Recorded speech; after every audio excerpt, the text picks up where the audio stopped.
السلام علیکم ورحمۃ اللہ وبرکاتہ۔ سامعین، صراط المستقیم چینل پہ پھر سے ایک بار خوش آمدید۔ امید ہے کہ آپ سب خیریت سے ہوں گے۔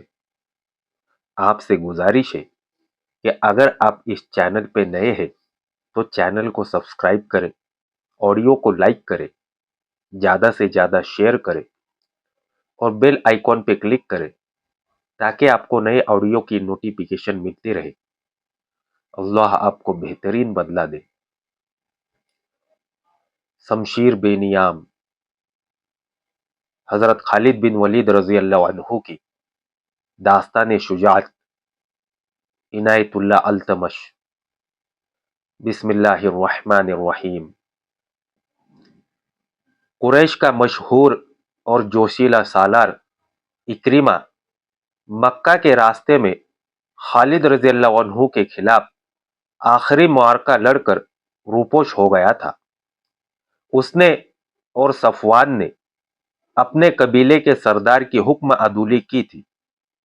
اسے اپنا انجام بہت برا نظر آ رہا تھا۔ اسے یہ بھی معلوم تھا کہ رسول کریم صلی اللہ علیہ وسلم بھی اس کی یہ خطا نہیں بخشیں گے کہ اس نے اسلامی فوج کے ایک دستے پر حملہ کیا اور اس دستے کے 2 آدمی شہید کر دیے تھے۔ اکرمہ کی بیوی مکہ میں تھی۔ تاریخوں میں واضح اشارہ ملتا ہے کہ رسول کریم صلی اللہ علیہ وسلم نے فتح مکہ کے بعد قریش کی 4 عورتوں اور 6 آدمیوں کے قتل کا حکم دیا تھا۔ انہوں نے مسلمانوں کو بہت زیادہ تکلیفیں پہنچائی تھی اور مسلمانوں کے خلاف سازشیں تیار کی تھی۔ انہیں مرتد کہا گیا تھا۔ ان میں ہند اور اکرمہ کے نام خاص طور پر قابل ذکر ہے۔ ابو سفیان کی بیوی ہند ہر اس انسان کے خون کی پیاسی ہو جاتی تھی جو اسلام قبول کر لیتا تھا۔ اکرمہ کی بیوی مکہ میں تھی۔ فتح مکہ کے 2-3 روز بعد ایک آدمی اکرمہ کے گھر آیا۔ میں تمہارے لیے اجنبی ہوں بہن، اس شخص نے اکرمہ کی بیوی سے کہا۔ اکرمہ میرا دوست ہے، میں قبیلہ بنو بکر کا آدمی ہوں۔ تمہیں معلوم ہوگا کہ اکرمہ اور صفوان نے مسلمانوں کا راستہ روکنے کی کوشش کی تھی، لیکن اس کے ساتھ بہت تھوڑے آدمی تھے۔ اس کا مقابلہ خالد رضی اللہ عنہ سے تھا جو تجربے کار جنگجو ہے، اور اس کے ساتھ آدمی بھی زیادہ تھے۔ میں جانتی ہوں، اکرمہ کی بیوی نے کہا، میں پہلے سن چکی ہوں۔ میرے اجنبی بھائی، مجھے بتاؤ وہ کہاں ہے؟ وہ زندہ تو ہے؟ وہ مجھے بتا گیا تھا کہ یمن جا رہا ہے، اجنبی نے کہا۔ وہ کہہ گیا ہے کہ تجھے وہاں بلا لے گا۔ مجھے یہ بھی معلوم ہے کہ وہ کس کے پاس گیا ہے۔ میں تجھے یہی بتانے آیا تھا، وہ واپس نہیں آئے گا۔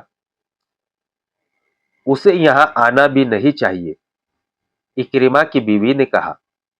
وہ آ گیا تو اسے قتل کر دیا جائے گا۔ تو تیار رہنا، اجنبی نے کہا۔ اس کا پیغام آئے گا تو میں تمہیں اس کے پاس پہنچا دوں گا۔ تم اس کے پاس پہنچ جاؤ گی تو وہ تمہیں ساتھ لے کر حبشہ کو چلا جائے گا۔ اجنبی اسے اپنی بستی کا اور اپنا نام بتا کر چلا گیا۔ 2 روز بعد اکرمہ کی بیوی بنو بکر کی بستی میں گئی اور اس آدمی سے ملی جس نے اسے اکرمہ کا پیغام دیا تھا۔ کیا تو اکرمہ کے پاس جانے کو آئی ہے؟ اکرمہ کے دوست نے پوچھا۔ میں اسے واپس لانے کے لیے جا رہی ہوں، اکرمہ کے بیوی نے کہا۔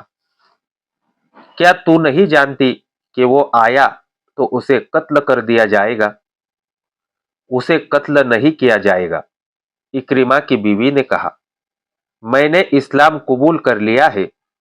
اور رسول اللہ صلی اللہ علیہ وسلم نے میری فریاد پر میرے شوہر کو معاف کر دیا ہے۔ کیا تو نے محمد صلی اللہ علیہ وسلم کو اللہ کا رسول مان لیا ہے؟ ہاں، مان لیا ہے۔ محمد صلی اللہ علیہ وسلم نے تمہارے ساتھ سودا کیا ہوگا۔ اکرمہ کے دوست نے کہا، اس نے تیرے آگے یہ شرط رکھی ہوگی کہ تم اور اکرمہ اسلام قبول کر لو تو؟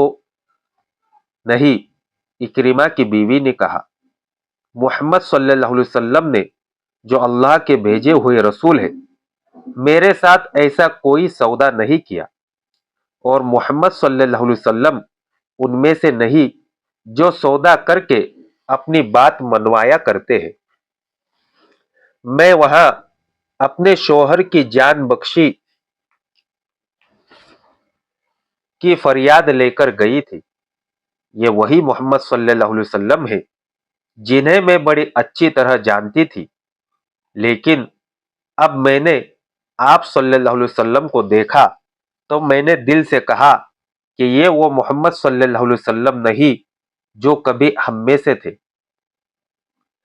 یہ محمد صلی اللہ علیہ وسلم جن کے پاس میں اب فریاد لے کر گئی، آپ صلی اللہ علیہ وسلم کی آنکھوں میں مجھے کوئی ایسی چیز نظر نہیں آئی جو کسی اور انسان میں نہیں ہوتی۔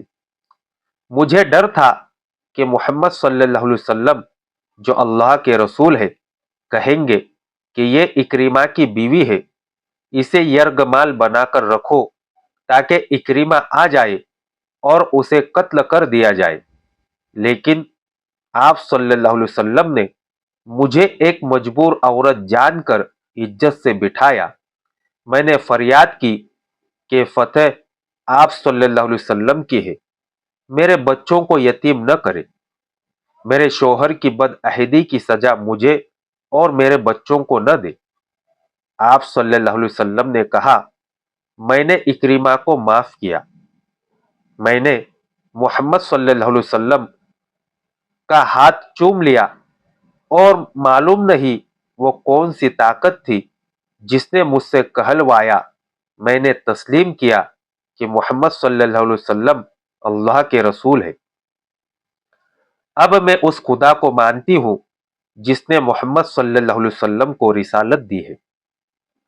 اور تو مسلمان ہو گئی؟ اکرمہ کے دوست نے کہا۔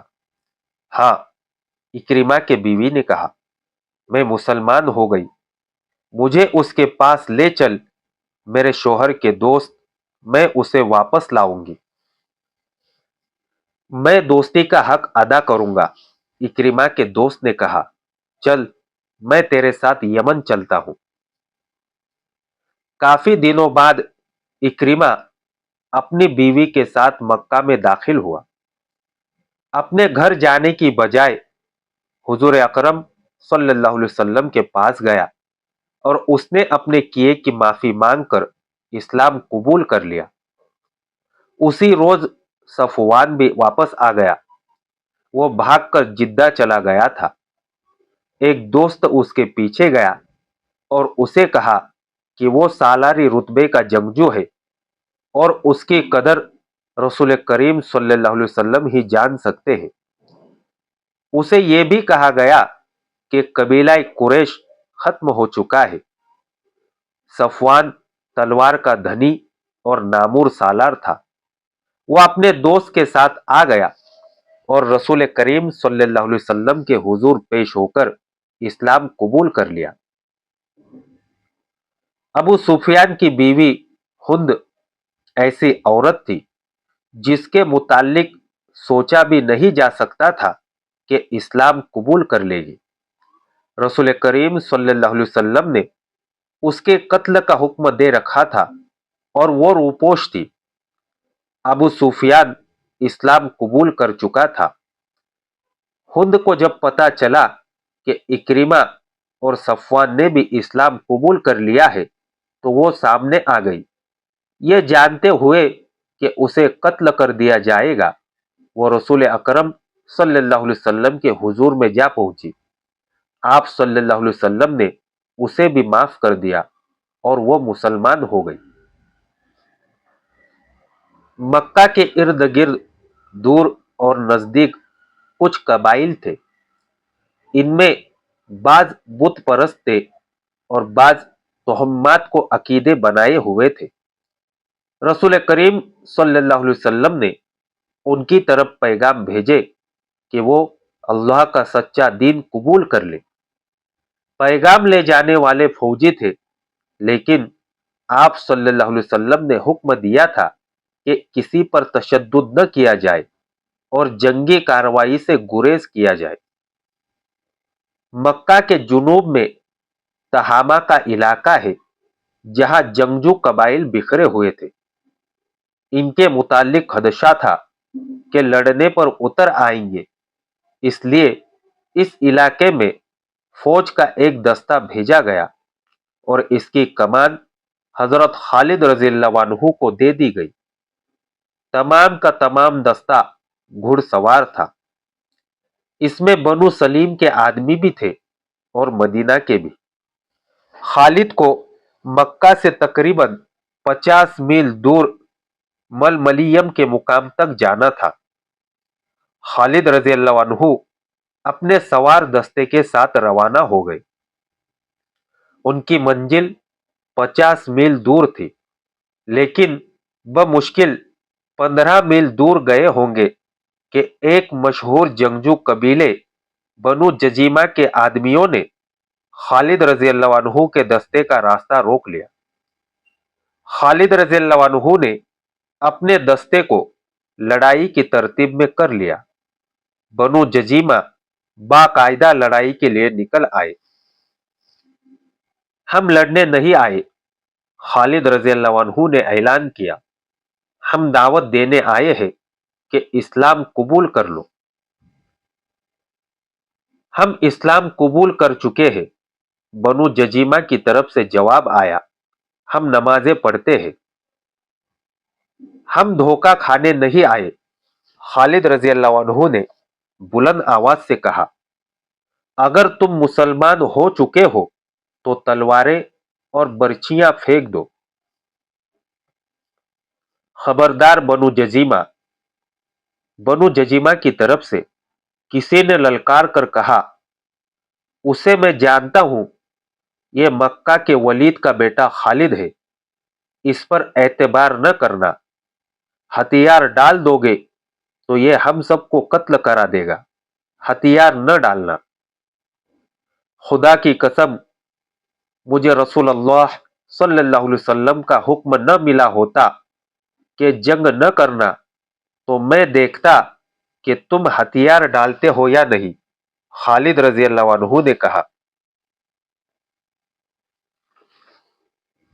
ہم دوست بن کر آئے ہیں، ہم تم پر اللہ کا دین زبردستی ٹھونسنے نہیں آئے، ہمیں دوست سمجھو اور ہمارے ساتھ آ جاؤ۔ اہل قریش کی کیا خبر ہے؟ بنو جزیمہ کی طرف سے آواز آئی۔ مکہ چل کر دیکھو، خالد رضی اللہ عنہ نے کہا۔ ابو سفیان، اکرمہ اور صفوان اسلام قبول کر چکے ہیں۔ بنو جزیمہ نے ہتھیار ڈال دیے۔ خالد رضی اللہ عنہ گھوڑے سے اتر کر آگے بڑھے اور بنو جزیمہ کے سردار سے گلے ملے۔ پورے قبیلے نے اسلام قبول کر لیا۔ مسلمانوں کو مکہ ایک مرکز کی حیثیت سے مل گیا۔ یہ سورج کی مانند تھا جس کی کرنیں دور دور تک پھیلنے لگی، لیکن اسلام کی دشمن قوتیں یکجا ہو رہی تھی۔ طائف ایک مقام ہے جو مکہ یا معظمہ سے چند میل دور ہے۔ جنوری 630 عیسوی شوال 8 ہجری کی ایک رات وہاں جشن کا سما تھا۔ فضا شراب کی بو سے بوجھل اور رات مخمور تھی۔ رقص کے لیے طائف کے ارد گرد کے علاقے کی چنی ہوئی ناچنے والیاں آئی ہوئی تھی۔ ان کے رقص اور حسن نے مہمانوں کو مدہوش کر دیا تھا۔ مہمان